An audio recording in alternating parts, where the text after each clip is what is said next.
नमस्कार दोस्तों, कैसे हो आप सभी। मैं लोकेश अग्रवाल स्वागत करता हूं आपके अपने परिवार गौतम क्लासेस ऑफिशियल में।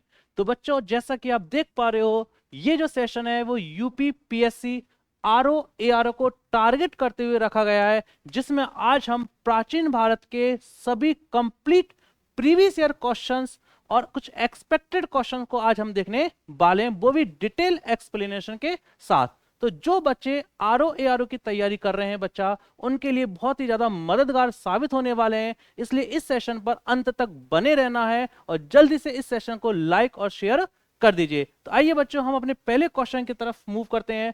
पहला क्वेश्चन है बच्चा हमारा, निम्नलिखित मध्य पाषाण कालिक स्थलों को भौगोलिक दृष्टि से पश्चिम से पूर्व के क्रम में व्यवस्थित करना है। तो बच्चा क्वेश्चन जो है वो किसको लेकर के, मध्य पाषाण काल को लेकर के। तो बच्चा मैं थोड़ा सा एक्सप्लेनेशन आपको बताना चाहूंगा कि हमारा जो प्राचीन भारत है उसको अपन तीन भागों में बांटते हैं, प्राग ऐतिहासिक काल, आद्य ऐतिहासिक काल और ऐतिहासिक काल। तो प्राग ऐतिहासिक काल के अंतर्गत बेटा जो टाइम पीरियड आता है उसमें अपन देखते हैं कि मनुष्य ने जब पत्थर के उपकरणों का उपयोग किया था, उससे अपन कहते हैं पाषाण काल। फिर हमने पाषाण काल को तीन भागों में बांटा बेटा, पुरा पाषाण काल, मध्य पाषाण काल और नव पाषाण काल। तो मध्य पाषाण काल की बच्चा यहाँ पर बात चल रही है। मध्य पाषाण काल की जो सबसे प्रमुख विशेषता ये थी कि मनुष्य ने छोटे छोटे पत्थर के उपकरणों का उपयोग किया था, जिसे अपन क्या कहते हैं बच्चा, माइक्रोलिथिक एज भी अपन कहते हैं। तो बच्चों इस क्वेश्चन को अपन देखते हैं। तो इस क्वेश्चन में पश्चिम से पूर्व के क्रम को व्यवस्थित करना है। तो बच्चा आप जानते हो कि जो पेसरा जगह है वो कहां पर आती है, बिहार में आती है। लेखिया की मैं बात करूं तो ये आपकी जो आती है वो यूपी में आती है, जो यूपी मिर्जापुर है। बीरवानपुर की बात करूं तो ये आपकी पश्चिम बंगाल में आती है। और दहा की बात करूं तो ये भी कहां पर आती है, यूपी प्रतापगढ़ में आती है। तो बच्चा इसका जो क्रम बनेगा वो बनेगा चार, पहले आएगा फिर दो आएगा फिर एक आएगा फिर तीन आएगा। तो इसका सही आंसर होगा बच्चा 20 है, इसका सही आंसर होगा। तो जल्दी से बेटा देखो, आया हुआ क्वेश्चन है ये यूपीआरओ मेंस 2021 का, ये रिसेंटली क्वेश्चन है। अब आते हैं अपन नेक्स्ट क्वेश्चन की तरफ बच्चा। नेक्स्ट क्वेश्चन हमारा, खाद्यान्नों की कृषि सर्वप्रथम प्रारंभ हुई थी। तो बच्चा क्वेश्चन पूछा जा रहा है वही पाषाण काल का एक क्वेश्चन है कि जो खाद्यान्न है उनकी जो कृषि की गई वो किस काल में सर्वप्रथम की गई। क्या नवपाषाण काल में की गई बच्चा, क्या मध्य पाषाण काल में, या पुरा पाषाण काल में, या प्रोटो ऐतिहासिक काल में। तो बच्चा मैंने आपको अभी बताया था कि पाषाण काल को तीन भागों में अपने देखा था, तो पुरा पाषाण काल, मध्य पाषाण काल या नव पाषाण काल। तो बच्चा जो कृषि जो चालू की गई थी वो कहां पर की गई थी, नव पाषाण काल में की गई थी। तो बेटा ये भी देखो यूपी पीएससी मेंस में आए हुए क्वेश्चन है। नेक्स्ट क्वेश्चन की तरफ मूव करते हैं बच्चा। उत्तर प्रदेश की सांस्कृतिक विरासत के संदर्भ में निम्नलिखित कथनों में से कौन सा कथन सही है। तो बच्चा क्वेश्चन देखा जा रहा है कि सांस्कृतिक विरासत के बारे में वो पूछ रहा है। पहला ऑप्शन है, इस प्रदेश के अनेक उत्खनित पुरा स्थलों से वैश्विक संदर्भ में कृषि के प्राचीनतम प्रमाण प्राप्त हुए। बच्चा क्वेश्चन को ध्यान से देखिए, क्या इस प्रदेश के अनेक जो उत्खनित पुरा स्थल है उससे वैश्विक संदर्भ में कृषि के प्राचीनतम प्रमाण मिलते हैं। दूसरा बताया जा रहा है कि प्राचीनतम प्राप्त जो कृषि अन्न थे वो जौ और धान थे। तो बच्चा ये दोनों ऑप्शन जल्दी से बताइए, क्या सही है या गलत है, दोनों गलत है या दोनों सही है। तो आप जानते हो बच्चा इसके जो आएगा वो आएगा सी ऑप्शन, एक और दोनों क्या है, सही है। तो बच्चा अपन पहले भी देख चुके हैं, प्राचीन भारत के बारे में अपन पढ़ चुके हैं, प्राग ऐतिहासिक काल के बारे में भी अपने सुना था। नेक्स्ट क्वेश्चन की तरफ मूव करते हैं बच्चा। नेक्स्ट क्वेश्चन है हमारा, निम्नलिखित युग्मों पर विचार कीजिए। ये ऐतिहासिक स्थान है बच्चा, बुर्जहोम, चंद्र केतुगढ़, गणेश्वर। तो बच्चा इसका देखते हैं कि क्या बुर्जहोम से शैलकृत देव मंदिर मिलते हैं, चंद्र केतुगढ़ से क्या टेराकोटा कला मिल रही है, गणेश्वर से ताम्र कलाकृतियां मिल रही हैं। तो बच्चा पहली चीज अपन देखते हैं, जो बुर्जहोम है वो कहां पर आता है हमारा, बुर्जहोम आता है हमारा कश्मीर में। चंद्र केतुगढ़ की बात करूं तो बेटा ये आता है बंगाल में, और गणेश्वर की बात करूं तो बेटा ये आता है हमारा राजस्थान में। तो हम जानते हैं बेटा बुर्जहोम से जो हमको मिले हैं वो गुफाओं के साक्ष्य ज्यादा मिले हैं, तो यहाँ पर शैलकृत देव मंदिर के हमको साक्ष्य नहीं मिले। तो बच्चा ये क्या हो जाएगा, गलत हो जाएगा।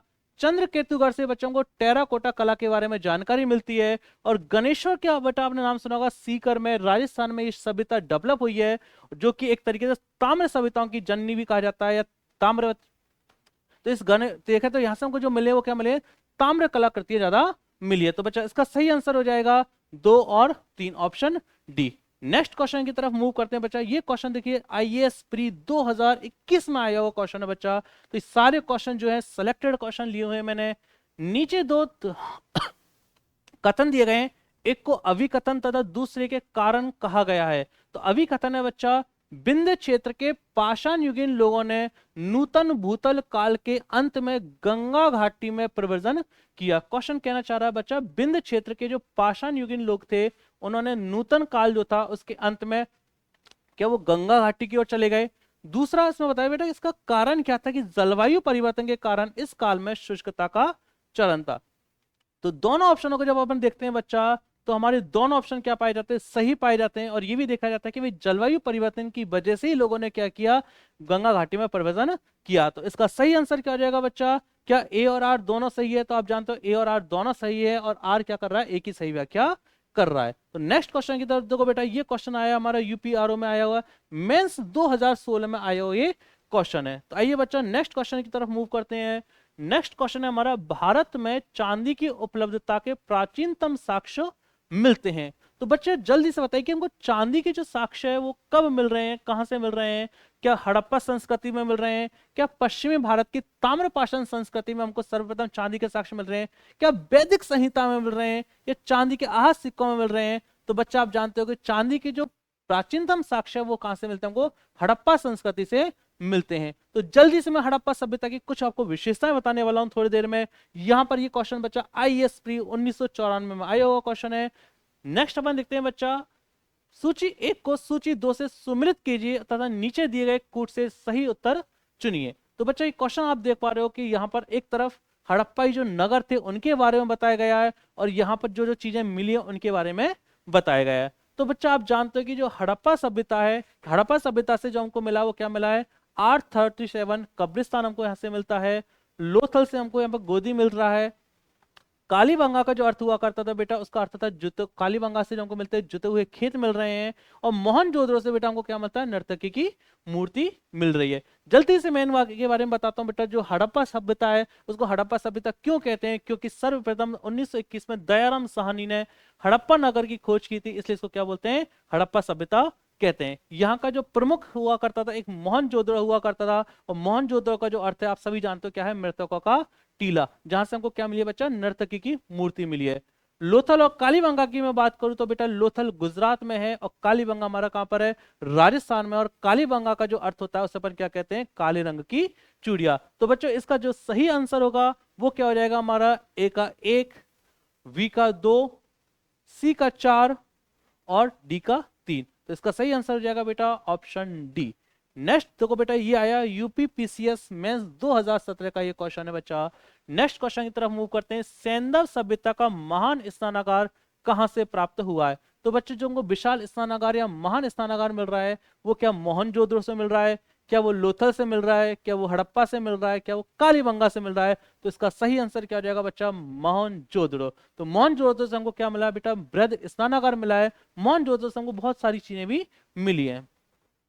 नेक्स्ट में बात करूं, हाथी दांत का पैमाना हड़प्पीय संदर्भ में कहां से मिलता है? तो आप जानते हो बच्चों हाथी दांत का जो उपयोग है वो आभूषण बनाने में किया जाता था। आभूषण बनाने में इसका उपयोग किया जा रहा है। तो क्या कालीबंगा में मिल रहा है, क्या लोथल में मिल रहा है, क्या धौलावीरा में मिल रहा है, या बनावली में मिल रहा है? तो कालीबंगा आप जानते हो बेटा ये राजस्थान में हुआ करती थी। लोथल से हमको क्या मिलता है, हाथी दांत के सामान की चीजें मिलती है, हाथी दांत का पैमाना मिलता है। नेक्स्ट क्वेश्चन की तरफ मूव करते हैं बच्चा, कौन सा हड़प्पीय नगर 3 भागों में विभक्त था? तो बेटा हड़प्पा सभ्यता की जो नगरीय विशेषता हुआ करती थी, नगरीय विशेषता की अपन बात करें तो नगरों को 2 भागों में बांटा गया था। ये जो 2 भागें हुआ करती थी, पूर्व और पश्चिम हुआ करती थी। पश्चिमी भाग दुर्गनुमा हुआ करता था जिसमें अमीर वर्ग रहता था और पूर्वी भाग में सामान्य जनता रहती थी। नगरों में सड़कें क्या करती थी, समकोण पर काटती थी, एक दूसरे को ग्रिड पद्धति पर वो बनी हुई थी। तो बच्चों यहां पर बोला गया है कि 3 भागों में, यानी सामान्यतः हर जगह 2 भागों में थी, लेकिन ऐसी कौन सी जगह थी जहां पर नगर 3 भागों में विभाजित था? तो वो बेटा है धौलावीरा। तो धौलावीरा में जो हमको मिले हैं वहां पे क्या मिले, नगरों को 3 भागों में विभाजित किया गया। बेटा धौलावीरा की और बात करूं तो धौलावीरा में याद रखना जल निकासी प्रणाली भी अच्छी तरीके से मिलती है यहाँ पर। इसीलिए हाल ही में जो धौलावीरा है उसको अभी क्या किया गया, यूनेस्को की विरासत सूची में शामिल किया गया था। नेक्स्ट अपन बात करें बच्चा, अब आ रहे हैं हम ऋग्वेद की तरफ है ना, वेदों की तरफ। तो बच्चों हमने जो क्वेश्चंस रखे हैं वो सीरीज वाइज रखे हैं। सबसे पहले अपन ने क्या पढ़ा था, प्राचीन भारत के इतिहास में सबसे पहले अपन ने पाषाण काल के कुछ क्वेश्चंस देखे थे, पाषाण काल को डिटेल से एक्सप्लेनेशन किया था। उसके बाद हम हड़प्पा सभ्यता में आए। हड़प्पा सभ्यता की कुछ पॉइंट्स में आपको और बताना चाहूंगा बच्चा। हड़प्पा जो सभ्यता है वो जो विकसित हुई थी वो कार्बन डेटिंग पद्धति के अनुसार 2350 से लेकर के 1750 ईसा पूर्व उसका समय पीरियड माना जाता है। सर्वप्रथम दयाराम साहनी ने 1921 में हड़प्पा नामक नगर की खोज की थी।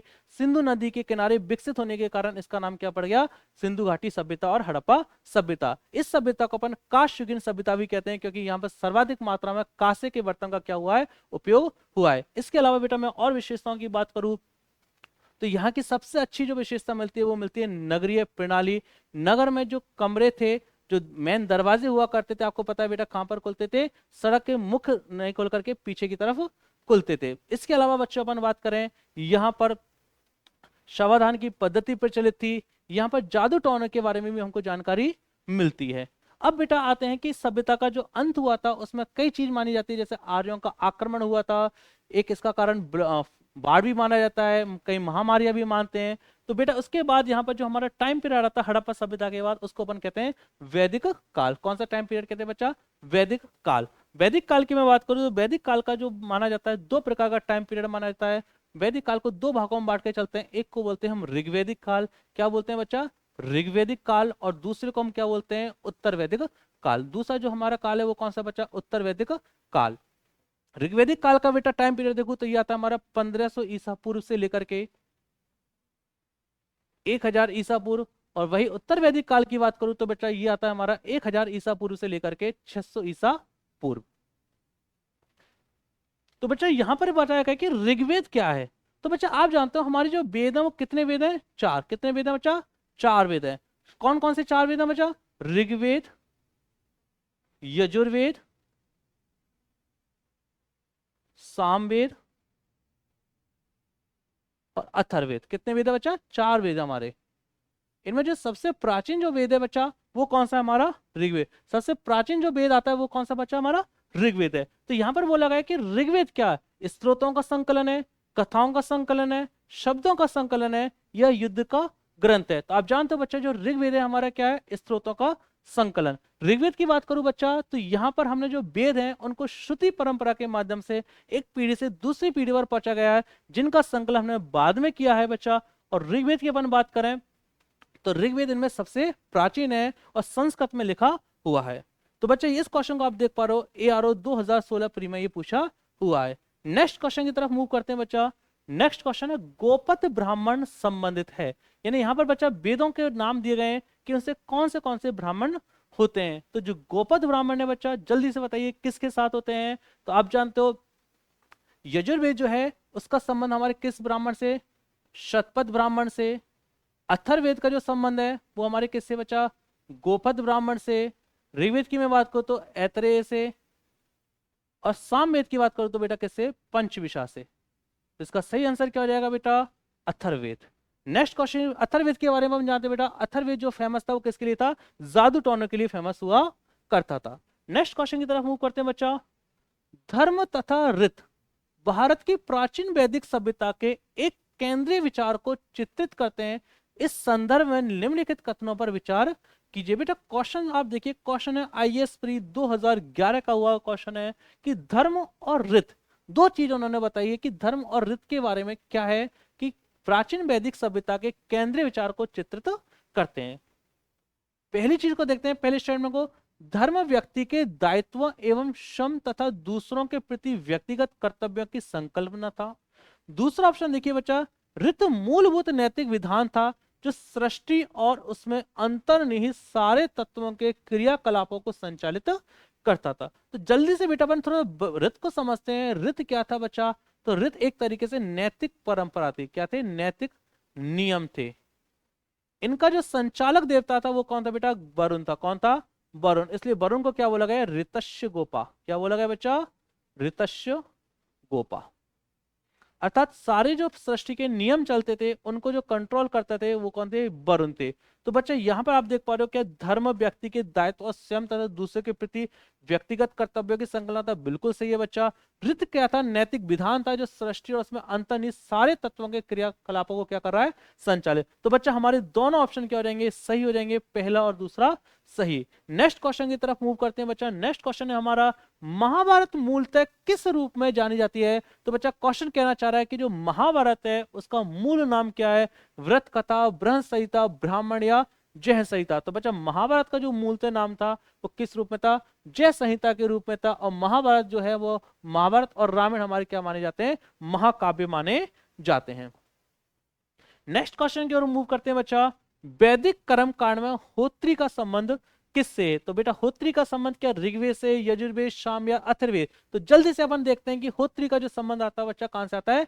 ऋग्वेद से आता है। तो आप देख पा रहे हो बच्चा, ARO मेंस 2013 में आए हुए क्वेश्चन है। इस सेशन में हमने सारे क्वेश्चंस को सिलेक्टेड किया है जिससे कि आपकी तैयारी अच्छे से हो सके, अच्छे से आप क्या कर सको? रिवीजन कर सको। नेक्स्ट क्वेश्चन की तरफ आ रहे हैं बच्चा। नेक्स्ट क्वेश्चन हमारा, ऋग्वेदिक कालीन आर्यों और सिंधु घाटी के लोगों की संस्कृति के बीच अंतर के संबंध में निम्नलिखित कथनों में कौन सा सही है? तो बच्चा यहां पर बताया गया कि ऋग्वेदिक काल और सिंधु घाटी, इन दोनों में यहां पर कंपैरिजन किया गया है। क्वेश्चन देखिए बेटा, IAS प्री 2017 का आया हुआ क्वेश्चन है। क्वेश्चन पहला है बच्चा, ऋग्वेदिक कालीन आर्य कवच और शस्त्रास्त्र ने हेलमेट का उपयोग करते थे, जबकि सिंधु घाटी सभ्यता के लोगों में इनके उपयोग का कोई साक्ष्य नहीं मिलता। तो बच्चों इसको अपन समझते हैं कि जो हमारा ऋग्वेदिक काल था, ऋग्वेदिक काल में क्या हुए थे? युद्ध हुए थे। और सिंपल सी, जब युद्ध करोगे तो यहाँ पर क्या पहनोगे? एक कवच पहनोगे, ऊपर सिर पर हेलमेट टाइप का रखोगे। तो बेटा यहाँ हेलमेट का मतलब वो गाड़ी वाला हेलमेट न समझना, हेलमेट का मतलब है सिर को रक्षा करने के लिए। तो सिंपल सी ये लोग यूज करते थे। क्या सिंधु घाटी सभ्यता के लोग यूज करते थे? तो बच्चा सिंधु घाटी सभ्यता की अपन बात करें तो सिंधु घाटी में हमको युद्धों का वर्णन नहीं मिलता, तो शायद हो सकता है वो इनका उपयोग नहीं करते, इसलिए ऑप्शन क्या हो जाएगा? सही। ऋग्वेदिक कालीन आर्यों को स्वर्ण, चांदी या ताम्र का ज्ञान था, जबकि सिंधु घाटी लोगों को केवल ताम्र और लोह का ज्ञान था। तो बच्चा सिंधु घाटी सभ्यता के लोगों को लोह का ज्ञान नहीं था। उन्होंने जो ज्यादा मात्रा में यूज किया वो क्या किया था? कांसा। क्या यूज किया था बच्चा? कांसा। इसलिए इसको अपन क्या कहते हैं बच्चा? काशयुगीन सभ्यता कहते हैं। नेक्स्ट अपन बात करें, ऋग्वेदिक कालीन आर्यों ने घोड़ों को पालतू बना लिया था, जबकि इस बात का कोई साक्ष्य नहीं है कि सिंधु घाटी के लोग इस पशु को जानते थे। बच्चे ये बात सही है कि ऋग्वेदिक आर्य जो थे वो घोड़े का अधिक उपयोग करते थे। इनका प्रमुख पशु आर्य हुआ करता था, सॉरी घोड़ा हुआ करता था, और पवित्र पशु इनकी गाय हुआ करती थी। लेकिन बच्चा अपन देखते हैं कि सिंधु घाटी सभ्यता में एक दो स्थल ऐसे हैं जहां पर घोड़े की हड्डियां मिली है। जैसे मैं बात करूं, सूरकोतरा में हमको क्या मिलती है बेटा? घोड़े की अस्थियां मिलती है। तो इसका ये वाला ऑप्शन भी क्या हो जाएगा? गलत हो जाएगा। ये भी क्या हो जाएगा? गलत हो जाएगा। केवल क्या हो जाएगा? एक सही। तो इसका सही आंसर हो जाएगा बच्चा केवल एक। तो यहाँ पर आप देख पा रहे हो बेटा, ऋग्वेदिक काल में और सिंधु घाटी में जब हम अंतर कर रहे हैं तो यहाँ पर हम देख पा रहे हैं कि भाई ये लोग क्या कर रहे हैं? कवच का उपयोग कर रहे हैं, लेकिन सिंधु घाटी में हमको युद्धों का प्रमाण नहीं मिलता। ये लोग स्वर्ण, चांदी, तांबे आदि के उनका उपयोग करते हैं। बेटा लोह का उपयोग जो होता है हमको बाद में आता है। नेक्स्ट आते हैं बच्चा, निम्नलिखित राज्यों में से किन का संबंध बुद्ध के जीवन से था? तो बच्चा ये क्वेश्चन आया है वो हमारा बौद्ध धर्म को लेकर के। सबसे पहले अपने बेटा पाषाण काल देखा, फिर हड़प्पा काल देखा, फिर वैदिक काल देखा। अब हम क्या कर रहे हैं? बौद्ध काल को देख रहे हैं, बौद्ध धर्म को देख रहे हैं। तो बौद्ध धर्म जो हमारे महात्मा बुद्ध हैं उनकी अपन बात करते हैं तो क्या वो अवंती, गांधार, कौशल और मगध से संबंधित है? तो बच्चा हम देखते हैं कि इनका इनसे कोई संबंध नहीं था, इनका कौशल से संबंध था और मगध से संबंध था। तो इसका सही आंसर हो जाएगा बेटा केवल 3 और 4। महात्मा गांधी के बारे में अभी डिटेल से पढ़ेंगे। इस क्वेश्चन को आप देखो बेटा, IAS प्री 2014, 2015 दो बार ये लगातार आया हुआ है। नेक्स्ट क्वेश्चन बात करें बेटा, बुद्ध द्वारा रूपांतरित निम्न व्यक्तियों में से कौन सा अंतिम था?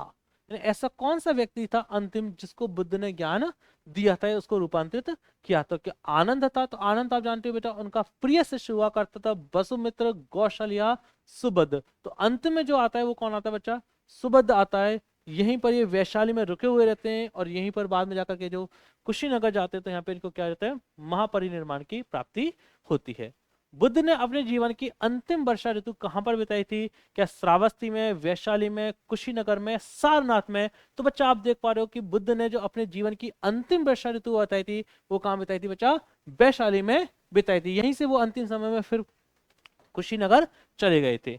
महात्मा बुद्ध ने अपना पहला धर्म चक्र परिवर्तन किस स्थान पर दिया था? तो बेटा धर्म चक्र परिवर्तन की अपन बात करें तो यहां पर आएगा पहला उपदेश। इसका अर्थ क्या बचा? पहला उपदेश कहां पर दिया गया था? तो महात्मा बुद्ध ने क्या लुम्बिनी में दिया था? तो लुम्बिनी में तो आप जानते हो बेटा उनका क्या हुआ था? जन्म हुआ था। नेपाल के लुम्बिनी में उनका जन्म हुआ था। पाटलिपुत्र में नहीं बचा, सारनाथ में हुआ था कि सारनाथ में उन्होंने क्या दिया था? अपना पहला उपदेश दिया था। और वैशाली में बचा उन्होंने क्या किया था? अपना अंतिम समय जो था या सर्वाधिक जो समय था वर्षा ऋतु के समय उन्होंने कहां पर बताया था? वैशाली में बिताया था। तो बच्चे देख पा रहे हो ये क्वेश्चन बार बार रिपीट हो रहे हैं, जैसे यूपीपीसीएस मेंस 2004, 2005, एमपीपीसीएस 1991, बीपीएससी, सब जगह ये क्वेश्चन बेटा बार बार रिपीट होते हैं। नेक्स्ट क्वेश्चन की तरफ मूव करते हैं। सप्तपर्णी गुफाएं कहां पर स्थित है? तो सप्तपर्णी गुफाएं जो है बच्चा कहां पर है? राजगृह में। और गुफाओं का जो यूज किया जाता है बेटा बौद्ध धर्म के प्रचार प्रसार के लिए यूज किया जाता है। यहाँ पर बौद्ध भिक्षु क्या करते हैं? निवास करते थे। नेक्स्ट में बात करूं द्वितीय बौद्ध समिति का आयोजन कहां पर हुआ था? तो बेटा बौद्ध संगति या बौद्ध समिति की अपन बात करें तो हमारी जो टोटल बौद्ध समिति हुई थी बेटा कितनी हुई थी? 4 हुई थी। कब हुई थी? 4 हुई थी। जिसमें पहली बात करें तो जो सबसे पहले हुई थी वो हुई थी बेटा राजगृह में। दूसरी जो हुई थी बेटा वैशाली में। तीसरी जो हुई थी बेटा पाटलिपुत्र में। और चौथी जो हुई थी वो कहां पर हुई थी बेटा? कश्मीर में। इस प्रकार से बच्चा कितनी बौद्ध संगति हुई थी हमारी? 4 बौद्ध संगति बेटा हमारी हुआ करती थी। 4 बौद्ध संगति की मैं बात करूं तो द्वितीय बौद्ध संगति जो हुई है वो बेटा हमारी कहां पर हुई है? वैशाली में। कहां पर हुई है बच्चा? वैशाली में। तो इसका सही आंसर क्या आ जाएगा? वैशाली। नेक्स्ट क्वेश्चन की बात करूं बच्चा, नेक्स्ट क्वेश्चन है हमारा सूची वन को सूची 2 से सुमेलित कीजिए तथा सूचियों के नीचे दिए गए कूट से सही उत्तर का चयन कीजिए। बेटा अब जो क्वेश्चन आया है वो तीर्थंकर के लिए बात करता हूं। और तीर्थंकर की अपन बात करते हैं तो यहाँ पर किसका नाम आएगा? जैन धर्म के महावीर स्वामी का। तो अपन देखते हैं कि हमारे जैन धर्म में जो तीर्थंकर हुए थे वो कितने होते बच्चा? 24 तीर्थंकर हुआ करते थे। इसमें अंतिम जो थे, अंतिम तीर्थंकर कौन थे? महावीर स्वामी। कौन थे बच्चा? महावीर स्वामी। और मैं वही बात करूं तो जो फर्स्ट थे वो कौन थे बेटा? फर्स्ट थे हमारे ऋषभ देव। कौन थे बेटा? ऋषभ देव। इस क्वेश्चन की बात करूं तो बच्चा यहाँ पर श्रावस्ती का संबंध किससे है? कांगदी का संबंध किससे? अयोध्या का संबंध अपा हो सका। तो अपन देखते हैं बच्चा श्रावस्ती का जो संबंध आता है वो आता है हमारा यहाँ पर हमारे जो बताया गया बेटा टोटल 24 तीर्थंकर जो है उनके बारे में अपने कल्पना की गई है। तो यहाँ पर अपन देखते हैं बेटा कि जो श्रावस्ती का संबंध आता है वो कहां से आता है? संभवनाथ से आता है। कांगदी का जो संबंध आता है वो सुविधिनाथ से आता है। इधर मैं बात करूं बच्चा अयोध्या का जो संबंध आता है वो ऋषभनाथ से आता है। और पवोसा का मैं संबंध करूं तो बेटा किससे आएगा? पद्म प्रभु से आएगा। तो इसका सही आंसर हो जाएगा बेटा ए का 4, बी का 3, सी का 1 और डी का 2। तो इसका आंसर सही हो जाएगा बेटा सी ऑप्शन इसका सही होगा। क्वेश्चन आएगा बेटा आरओ में मेंस 2021 का ये क्वेश्चन है। नेक्स्ट क्वेश्चन की तरफ मूव करते हैं बच्चा। निम्नलिखित तीर्थंकर पर विचार कीजिए, उनको सही काल क्रमानुसार व्यवस्थित कीजिए। तो बच्चा यहाँ पर 4 तीर्थंकर के बारे में बताया गया है, अभिनंदन, विमलनाथ, मुनि सुब्रतनाथ और पन्ना प्रभ। तो बेटा ये 4 तीर्थंकर हैं, उनके बारे में बताया गया कि क्या इनका सही क्रम है। तो मैंने अभी आपको बताया था कि यहाँ पर 24 तीर्थंकर आते हैं। तो अपन देखते हैं बेटा जो अभिनंदन है सबसे पहले कौन आएंगे? अभिनंदन आएंगे। अभिनंदन जो थे वो 6वें नंबर के तीर्थंकर हुआ करते थे। उसके बाद जो आते हैं हमारे उसके बाद जो आते हैं हमारे पन्ना प्रभ आते हैं। उसके बाद जो आते हैं बेटा हमारे विमलनाथ आते हैं।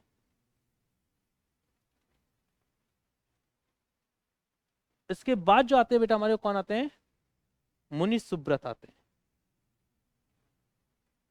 तो इसका सही आंसर हो जाएगा बेटा अभिनंदन, पन्ना प्रभ, विमलनाथ और मुनि। तो इसका सही आंसर हो जाएगा ऑप्शन ए। तो इस प्रकार से बेटा इनका क्रम रहा था। ये क्वेश्चन भी बेटा 2016 मेंस में आया हुआ है। नेक्स्ट देखते हैं महावीर स्वामी को किस नदी के तट पर ज्ञानोदय प्राप्त हुआ था? तो महावीर स्वामी को जो हुआ था वो था ऋजुपालिका नदी के तट पर हुआ था। एक साल का वृक्ष था, वहां पर इनको ज्ञान की प्राप्ति हुई थी। और इनका जब ज्ञान की प्राप्ति होगी तो इनको जिन या विजेता कहा गया, केवल इसको प्राप्ति बोलते हैं। जैन धर्म की मैं बात करूं तो जैन धर्म में बेटा दो लोग होते हैं, एक को बोलते हैं, दो संप्रदाय होता है, एक होता है श्वेतांबर और एक होते हैं बेटा दिगंबर। जैन धर्म की बात करूं तो बच्चा यहाँ पर अहिंसा पर ज्यादा बल दिया गया है, हिंसा से दूर रखा गया है। और यहीं पर अपन बात करते हैं तो महावीर स्वामी ने इसके लिए 5 रत्न हमको बताए गए हैं। नेक्स्ट में बात करूं बच्चा, यदि अपन बौद्ध की बात करें तो महात्मा बुद्ध को जो ज्ञान प्राप्त हुआ था वो कहां पर हुआ था? पीपल के वृक्ष के नीचे हुआ था, जिसे बोधि वृक्ष कहते हैं। नेक्स्ट आते हैं, वर्धमान महावीर की माता लक्ष्मी के मुख्य चेतक की पुत्री थी। गौतम बुद्ध की माता कौलिल्य राजवंश की राजकुमारी थी। 23वें तीर्थंकर पार्श्वनाथ बनारस से थे। तो बच्चा पहले ऑप्शन, पहले को अपन देखते हैं कि वर्धमान महावीर की माता लक्ष्मी के मुख्य चेतक की पुत्री। तो बेटा यहां पर इस चीज का ध्यान रखना, वो पुत्री नहीं थी, वो क्या थी? बहन थी। तो हमारा ऑप्शन एक गलत हो जाएगा। गौतम बुद्ध की माता कौलिल्य राजवंश की राजकुमारी थी, ये सही है। 23वें तीर्थंकर बच्चा पार्श्वनाथ क्या बनारस से थे? तो ये भी बिल्कुल सही है। तो इसका सही आंसर हो जाएगा बेटा ऑप्शन 2 और 3। आईएएस प्री 2003 का ये क्वेश्चन है बच्चा। नेक्स्ट क्वेश्चन की तरफ मूव करते हैं। नेक्स्ट क्वेश्चन हमारा, निम्नलिखित में से कौन सा कथन जैन सिद्धांत के अनुरूप है? कर्म को विनष्ट करने का सुनिश्चित मार्ग तपश्चर्या है। प्रत्येक वस्तु में चाहे वह सूक्ष्मतम कण हो, आत्मा होती है।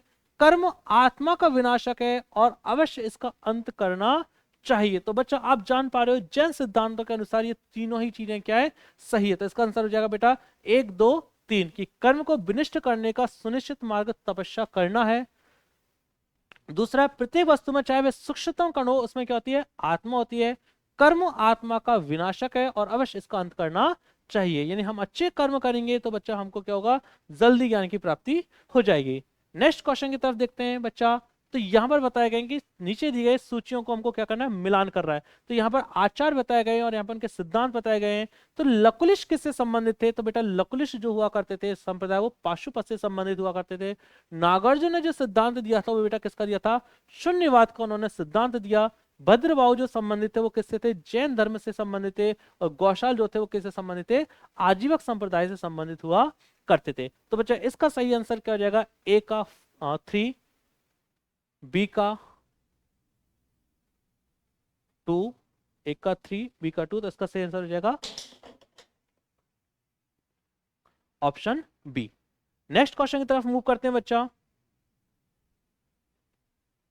नेक्स्ट क्वेश्चन हमारा, नैनार कौन थे? तो बच्चा नैनार की अपन बात करें तो दक्षिण भारत में अपन जाते हैं तो 2 आते हैं, एक तो नैनार आते हैं और एक आते हैं अलवार। तो जो अलवार हुआ करते थे बच्चा, ये विष्णु के समर्थक हुए, वैष्णव हुआ करते थे। और जो नैनार थे वो कौन थे? शैव धर्म थे। और वैष्णव कौन हुआ करते? अलवार हुआ करते थे। नेक्स्ट क्वेश्चन की मूव करें, भागवत धर्म से संबंधित प्राचीनतम अभिलेखीय साक्ष्य। तो बच्चा हमारे जो भारत में जो धर्म चलता था, भागवत धर्म चलता था, जो कि भगवान वासुदेव को समर्पित था। तो यहाँ पर बताया गया कि इसका जो प्राचीनतम अभिलेखीय साक्ष्य वो कौन सा है? तो क्या समुद्रगुप्त का इलाहाबाद अभिलेख, हेलियोडोरस का वेशनगर अभिलेख, स्कंदगुप्त का भीतरी स्तंभ लेख और महरौली का स्तंभ अभिलेख। तो इसका सही आंसर हो जाएगा बच्चा हेलियोडोरस का वेशनगर जो अभिलेख है वो भागवत धर्म से संबंधित हमारा प्राचीनतम साक्ष्य माना जाता है। तो बेटा देखिए मेंस 2008 का हुआ क्वेश्चन है। नेक्स्ट क्वेश्चन की तरफ मूव करते हैं। सूची 1 को सूची 2 से सम्मिलित कीजिए। सूची के नीचे दिए गए कुछ से सही उत्तर पहचानिए। तो यहाँ बच्चों को देवता बताए गए हैं और उनकी पहचान बताई गई है। तो क्या जो शिव थे वो उनका संबंध क्या था? तो आप जानते बेटा हमारे जो बम बोले हैं उनका संबंध किससे था? त्रिशूल से। विष्णु देव का संबंध किससे था बच्चा? चक्र से हुआ करता था। सरस्वती माता का जो संबंध था वो बीना से हुआ करता था। और गणेश जी का संबंध किससे हुआ करता था? रस्सी या फंदे से हुआ करता था। इसको अपन मिलाते हैं तो बेटा आ जाएगा 1, 2, सॉरी शिव का जो आ जाएगा 2 आ जाएगा, विष्णु का आ जाएगा 1 आ जाएगा, 2, 1, 4, 3। इसका सही आंसर हो जाएगा बेटा ऑप्शन बी। तो देखिए बेटा ये क्वेश्चन हमारा 2022 यूपीपीसीएस प्री में आया हुआ क्वेश्चन है। सारे लेटेस्ट क्वेश्चन है बच्चा, तो सारे क्वेश्चन को आपको ध्यान से देखना है, सेशन के अंत तक बने रहना है क्योंकि हमको बहुत अच्छे क्वेश्चंस मिलने वाले हैं। पुरी में रथ यात्रा किसके सम्मान में निकाली जाती है? तो जगन्नाथपुरी का बच्चा आपने नाम सुना होगा कि जगन्नाथपुरी में जो रथ यात्रा निकाली जाती है वो किसके नाम से निकलेगी? क्या भगवान राम के, क्या भगवान विष्णु के, भगवान जगन्नाथ के या भगवान शिव के। तो आप जानते हो बेटा पुरी में जो रथ यात्रा निकलती है भगवान जगन्नाथ के नाम से निकलती है, जिसमें कृष्ण भगवान अपनी बहन सुभद्रा और अपने भाई बलराम के साथ जाते हैं। यहाँ पर जब जगन्नाथपुरी की मैं बात करूँ तो यहाँ पर खंडित मूर्ति की पूजा की जाती है, और जगन्नाथपुरी को लेकर के बेटा बहुत ज्यादा रहस्य जो आते हैं वो सामने आते हैं। नेक्स्ट क्वेश्चन की तरफ मूव करते हैं बच्चा। नासिक में कुंभ मेला निम्न में से किस एक नदी के तट पर लगता है? तो बच्चा कुंभ मेला की बात करो तो यूनेस्को की जो अमूर्त सूची है, अमूर्त धरोहर जो सूची है, उसमें इसको शामिल किया हुआ बेटा। अमूर्त जो सांस्कृतिक जो धरोहर होती है उसमें शामिल किया गया है। दूसरी चीज मैं बात करूँ, हाल ही में एक चीज और आती है बेटा, हाल ही में अमूर्त सांस्कृतिक धरोहर में किस चीज को शामिल किया गया है? तो गरबा को उसमें शामिल किया गया। बेटा कुंभ की मैं बात करूँ तो जो कुंभ लगता है वो कितनी जगह लगता है? 4 जगह लगता है। कुंभ हमारे 4 जगह पर लगता है। यहाँ पे मैं बात करूँ हरिद्वार में लगेगा, एक हमारे हरिद्वार में गंगा नदी के किनारे लगेगा, दूसरा मैं बात करूँ उज्जैन में लगेगा, क्षिप्रा नदी के किनारे लगेगा, एक हमारा इलाहाबाद में लगेगा, प्रयागराज में लगेगा, प्रयागराज में आपके गंगा यमुना और सरस्वती के संगम पर लगता है, और वही चौथा हमारा जो लगता है वो नासिक गोदावरी नदी के किनारे लगता है। तो 4 जगह कुंभ मेला लगता है बच्चा। और मान्यता के अनुसार कहा जाता है कि जब भगवान धनवंतरी अमृत को लेकर के जा रहे थे तो पृथ्वी पे 4 बूंदें गिर गई थी, उन्हीं 4 जगह पर हमारा क्या बनता है? कुंभ का मेला लगता है। नेक्स्ट क्वेश्चन की तरफ मूव करते हैं बच्चा। नेक्स्ट क्वेश्चन है भारत के प्राचीनतम सिक्के किस चीज के थे? क्या तांबे के थे, सोने के थे, रांगा के थे, या चांदी के थे? तो बेटा हमको जो भारत के प्राचीनतम सिक्कों के बारे में जानकारी मिलती है तो वो हमको किसके मिलती है? चांदी के सिक्के। और चांदी के सिक्के जो उनको कहते थे, मैं क्या कहते थे? पंचमार्क सिक्का। क्या बोलते थे बच्चा? पंचमार्क सिक्का या आहत मुद्रा। तो क्या हो जाएगा बेटा इसका सही आंसर? चांदी। नेक्स्ट क्वेश्चन की तरफ मूव करते हैं बच्चा। नेक्स्ट क्वेश्चन हमारा, निम्नलिखित में से कौन सा सही सुमेलित नहीं है? बेटा ये क्वेश्चन जो आए हैं वो आए हैं हमारे महाजनपद काल को लेकर के। तो महाजनपद काल की अपन बात कर रहे हैं बेटा। महाजनपद काल का जो प्रारंभ होता है वो 6ठी शताब्दी ईसा पूर्व से हो जाता है। तो यहाँ पर बताया गया बेटा हमको जो महाजनपदों का उल्लेख मिलता है, बौद्ध ग्रंथ है अंगुत्तर निकाय, उसमें हमको कितने मिलते हैं? 16 महाजनपदों का उल्लेख मिलता है। तो पहला आया बेटा, अंग की राजधानी क्या चंपा थी, कौशल की राजधानी अहिच्छत्रपुर थी, वत्स की राजधानी कौशाम्बी थी, मत्स्य की राजधानी विराटनगर हुआ करती थी। तो बेटा आप जानते हो कि मत्स्य की राजधानी विराटनगर सही है, वत्स की राजधानी कौशाम्बी सही है, अंग की राजधानी चंपा भी सही है, कौशल की राजधानी बेटा अहिच्छत्रपुर नहीं हुआ करती थी, इसकी राजधानी श्रावस्ती हुआ करती थी। इसका सही आंसर क्या रहेगा? Option B. ये क्या है? गलत है, सम्मिलित नहीं है। तो आप देख पा रहे हो बच्चा मेंस 2017 का ये क्वेश्चन है। नेक्स्ट क्वेश्चन देखते हैं, निम्न में से कौन एक बौद्ध ग्रंथ 16 महाजनपदों का उल्लेख करता है? तो बच्चा मैंने अभी आपको हाल ही में बताया है कि बौद्ध ग्रंथ जो है अंगुत्तर निकाय, उससे हमको क्या मिलते हैं? 16 महाजनपदों का उल्लेख मिलता है। तो कई बार बेटा ये क्वेश्चन आए हुए हैं। तो बच्चा नेक्स्ट क्वेश्चन की तरफ मूव करते हैं। नेक्स्ट क्वेश्चन हमारा, महाभारत के अनुसार उत्तरी पांचाल की राजधानी स्थित हुआ करती थी। तो यहाँ पे बच्चा पांचाल की राजधानी पूछ रहे हैं, क्या हस्तिनापुर हुआ करती थी, इंद्रप्रस्थ हुआ करती थी, अहिच्छत्र में हुआ करती थी, या मथुरा हुआ करती थी? तो बेटा इसका सही आंसर हो जाएगा अहिच्छत्र क्या हुआ करती थी? इसकी राजधानी हुआ करती थी। नेक्स्ट क्वेश्चन की तरफ मूव करते हैं बेटा, चंपा किस महाजनपद की राजधानी हुआ करती थी? तो अभी मैंने थोड़ी देर पहले इस क्वेश्चन को देखा था। चंपा क्या मगध की थी, कौशल की थी, बज्जी थी, या अंग थी? तो किसकी थी बेटा? अंग की राजधानी हुआ करती थी। तो ARO मेंस 2014 में आया हुआ ये क्वेश्चन है। नेक्स्ट में बात करूं, निम्नलिखित में से कौन सा एक सही सम्मिलित नहीं है? तो बच्चों यहाँ पे उनको राजधानी दी गई है, इधर उनका एरिया दिया गया है। तो कम्बोज का कहाँ पर है? अश्मक, सूरसेन और कौशल। तो आप जानते हो बेटा कम्बोज का जो संबंध था वो राजपुर हटक से बिल्कुल सही है। अश्मक का जो संबंध था बेटा पोटन पाटिल से। और अश्मक की एक विशेषता बताऊं तो दक्षिण भारत का एकमात्र महाजनपद था।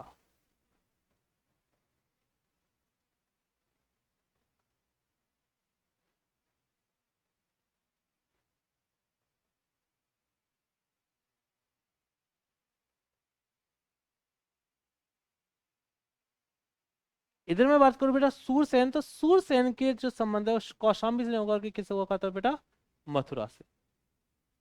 इधर मैं बात करूं कौशल श्रावस्ती बिल्कुल सही है। तो इसका सही आंसर क्या जाएगा बेटा? ऑप्शन सी, यही सम्मिलित नहीं है। नेक्स्ट क्वेश्चन की तरफ मूव करते हैं बच्चा। वर्तमान उत्तर प्रदेश में भारत के प्राचीनतम 16 महाजनपदों में से कुल कितने वेरी वेरी इंपॉर्टेंट क्वेश्चन बेटा, कि जो उत्तर प्रदेश है उसमें कितने महाजनपद हुआ करते थे, 6, 8, 7 या 9? तो बच्चे जल्दी से बताइए कि एक तरीके से वर्तमान में उत्तर प्रदेश के प्राचीनतम 16 महाजनपदों में से कुल कितने महाजनपद स्थित हुआ करते थे? तो आप जानते हो बेटा कि यहाँ पर जो हमारे महाजनपद हुआ करते थे वो टोटल 8 महाजनपद ऐसे हैं जिनका संबंध कहाँ पर है, उत्तर प्रदेश से हुआ करता है। तो इसके नाम अपन जरूर देखेंगे, इसका सही आंसर हो जाएगा 8। और इसके अपन नाम जरूर देखेंगे तो नाम आता है बेटा कुरु, पांचाल, कौशल, काशी, सूरसेन, वत्स, चेदी और मल। इन 8 का संबंध बेटा किससे हुआ करता था, उत्तर प्रदेश से संबंधित, यानी 16 में से बेटा 8 तो कहां से थे, हमारे उत्तर प्रदेश से संबंधित। तो देखो बेटा 2021 प्री में आया हुआ ये क्वेश्चन है। नेक्स्ट क्वेश्चन की तरफ मूव करते हैं बेटा, निम्नलिखित में से कौन सिकंदर के साथ भारत में नहीं आया? तो अब बेटा आगे अपन देख पा रहे हैं कि सिकंदर के साथ भारत में कौन नहीं आया था, तो नियार्कस, डाइमैकस, आनेसिक्स या फिर अरिस्टोब्यूलस। तो इसका सही आंसर क्या हो जाएगा बेटा, डाइमैकस जो था वो डाइमैकस बाद में आता है, बिंदुसार के समय में आता है, यानी एक तरीके से सिकंदर के समय डाइमैकस नहीं हुआ करता था। यूपीपीसीएस का आया हुआ एक क्वेश्चन है बच्चा। नेक्स्ट क्वेश्चन की तरफ मूव करते हैं। सिकंदर के बारे में क्वेश्चन है बच्चा, कथन है लगभग 2 वर्ष के अभियान के पश्चात सिकंदर महान ने 325 ईसा पूर्व में भारत छोड़ दिया, वह चंद्रगुप्त मौर्य से पराजित हुआ। तो सिकंदर के बारे में बच्चा मैं थोड़ा सा आपको बताना चाहूंगा। सिकंदर जो था वो यूनान से आया था, यूनान से जीतता हुआ भारत में आ रहा था, भारत में राजा पौरुष को वो हराता है। और माना जाता है उस समय भारत में जो मगध साम्राज्य की मैं बात करूं तो मगध साम्राज्य में धनानंद का शासन हुआ करता था।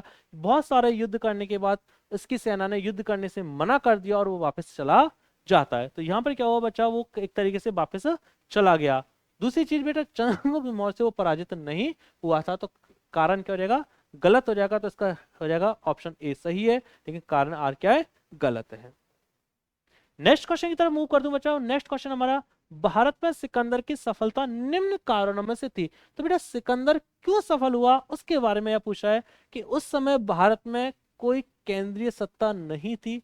तो बेटा इसका बिल्कुल सही आंसर है कि भाई केंद्रीय सत्ता हमारे यहाँ पर नहीं हुआ करती थी।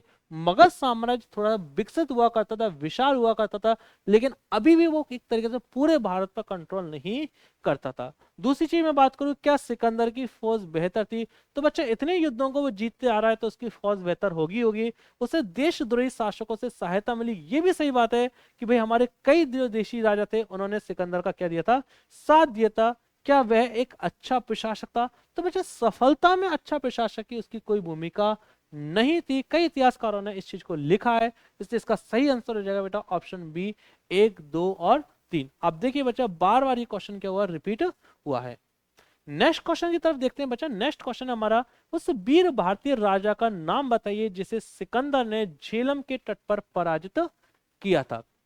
क्वेश्चन है बेटा, सिकंदर ने झेलम नदी के किनारे जो पराजित किया था वो किस राजा को किया था? तो पहले तो मुझे आप बताइए झेलम नदी का जो प्राचीन नाम है वो क्या है? तो उसका नाम हो जाएगा बितस्ता। इसको अपन झेलम युद्ध या बितस्ता या हाइडे स्पीच का युद्ध भी कहते हैं। तो क्या आम्बी के साथ लड़ा था, चंद्रगुप्त मौर्य, पौरुष के साथ, या तो इसका सही आंसर हो जाएगा बेटा राजा पौरुष के साथ इसने क्या किया था, युद्ध किया था। बच्चा मेंस 2013 का आया हुआ ये क्वेश्चन है। नेक्स्ट बताएंगे, प्रथम भारतीय साम्राज्य स्थापित किया गया था। तो बेटा एक यहाँ पर ऐसे साम्राज्य की स्थापना की बात करिए अपन, जब देखते हैं महाजनपद काल में तो मगध साम्राज्य विकसित हुआ करता था, लेकिन बाद में इसी मगध साम्राज्य में जो एक प्रतापी शासक आता है घनानंद के बाद, नंद वंश के बाद, तो वो आता है चंद्रगुप्त मौर्य का। और चंद्रगुप्त मौर्य की आपने कहानी सुनी होगी बहुत सारी। तो चंद्रगुप्त मौर्य के जो गुरु हुआ करते थे वो कौन हुआ करते थे, चाणक्य हुआ करते थे।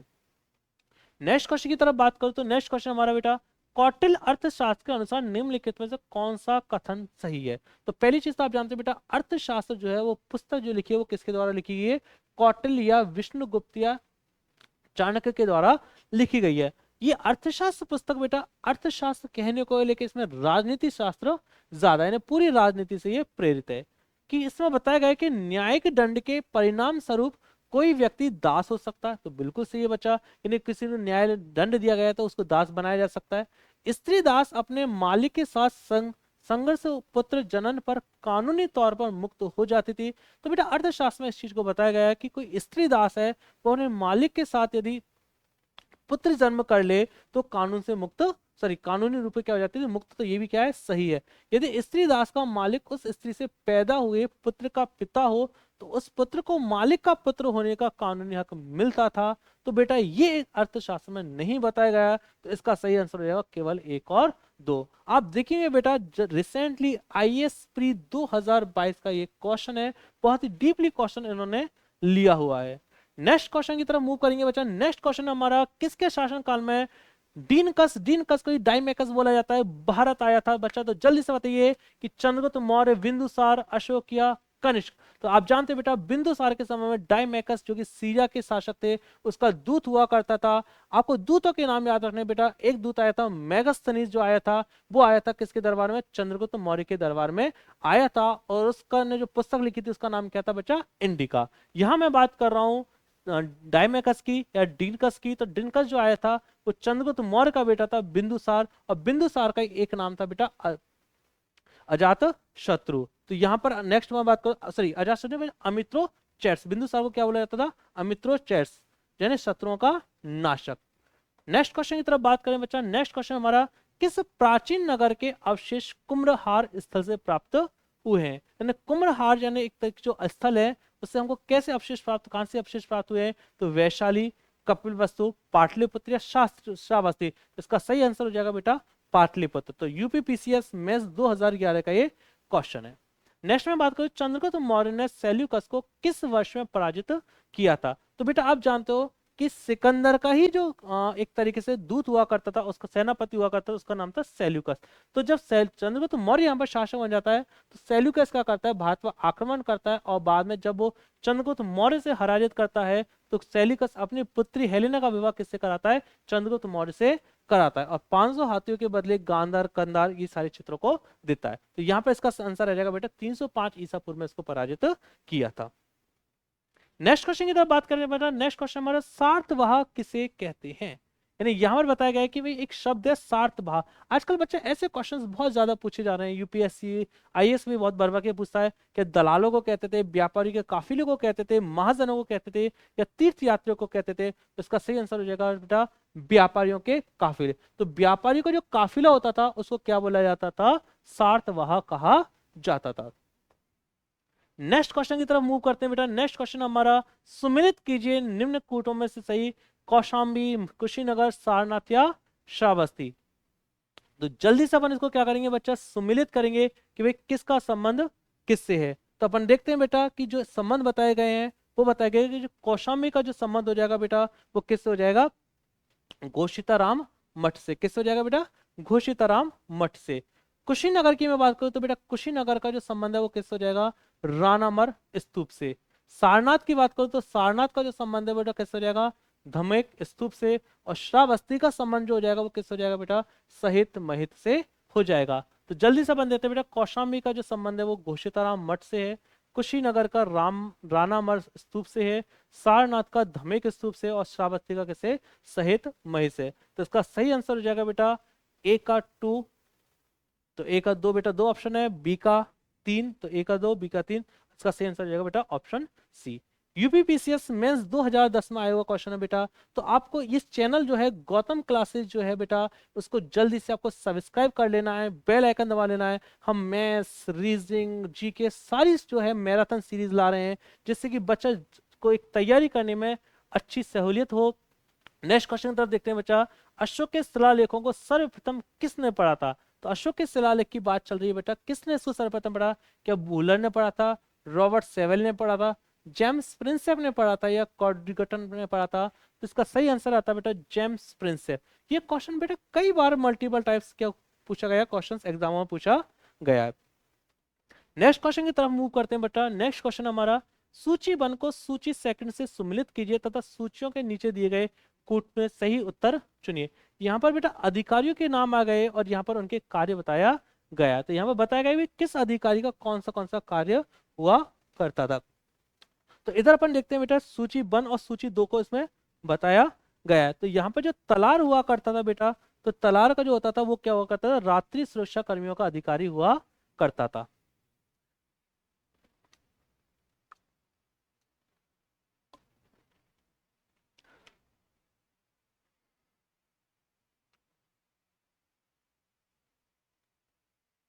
तो यहाँ पे देखते हैं बेटा, जो तलार जो हुआ करता था वो किससे संबंधित था, रात्रि सुरक्षा कर्मियों का अधिकारी हुआ करता था। पट्टकोल की बात करो तो पट्टकोल किससे संबंधित था बेटा, ग्रामीण कर वसूलने वाला अधिकारी हुआ करता था। सहसा चिपति की बात करूं तो ये चोरी डकैती के मुकदमों का अधिकारी हुआ करता था। और बलादीप की मैं बात करूं तो ये चुंगी का संरक्षक हुआ करता था। तो इसको जल्दी से देखते हैं बेटा, 3 4 2 1, तो इसका आंसर हो जाएगा ऑप्शन बी। तो 53वें क्वेश्चन का आंसर जो होगा बी होगा। यूपीपीसीएस प्री 2022 में आया हुआ एक क्वेश्चन है बच्चा, बहुत ही इंपॉर्टेंट क्वेश्चन है और बहुत ही डीपली क्वेश्चंस बेटा यूपीपीसीएस पूछता है। तो आपको तैयारी जबरदस्त करनी है, गहराई में आपको पढ़ना है। और जल्दी हम ऐसी सारी मैराथन लेकर के आने वाले हैं, सारी मैराथन आपके पास आएंगी बच्चा। नेक्स्ट में बात करूं, सूची 1 को सूची 2 से सम्मिलित कीजिए तथा नीचे दिए गए कूट में से सही उत्तर चुनिए। डिमेट्रियस, रुद्रदामन, गोंडोफर्निस और बिम। बेटे शासकों के नाम दिए गए हैं और ये वंश के नाम दिए गए हैं, पहलवन, कुषाण, हिंद, यूनानी और शक। ये जो काल था बेटा उसको बोलते हैं मौर्योत्तर काल। क्या बोलते हैं बच्चा, मौर्योत्तर काल। यानी मौर्य वंश के खत्म होने के बाद जो काल आया था उसको मौर्योत्तर काल कहते हैं। मौर्य वंश की मैं बात करूं तो बेटा मौर्य वंश के जो शासक थे अपन ने देखे थे, एक चंद्रगुप्त प्रथम मौर्य आया था जिसे चंद्रगुप्त मौर्य कहते हैं। उसके बाद जो आता है बेटा हमारा बिंदुसार आते हैं और उसमें एक आता है हमारा अशोक।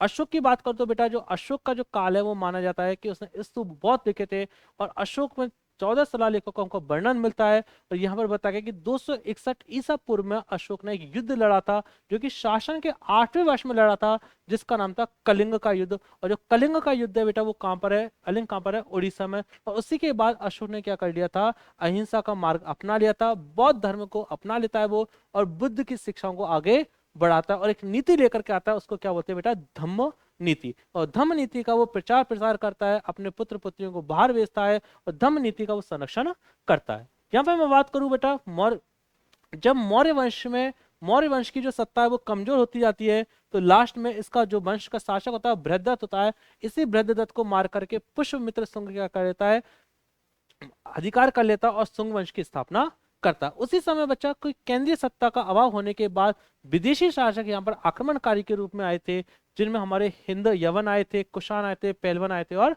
शक आए थे। तो यहीं पर मैं बात करूं बच्चा ये कौन कौन से, तो डेमेट्रियस जो हुआ करता था उसका संबंध हिंद यूनानी इंडो ग्रीक से हुआ करता था।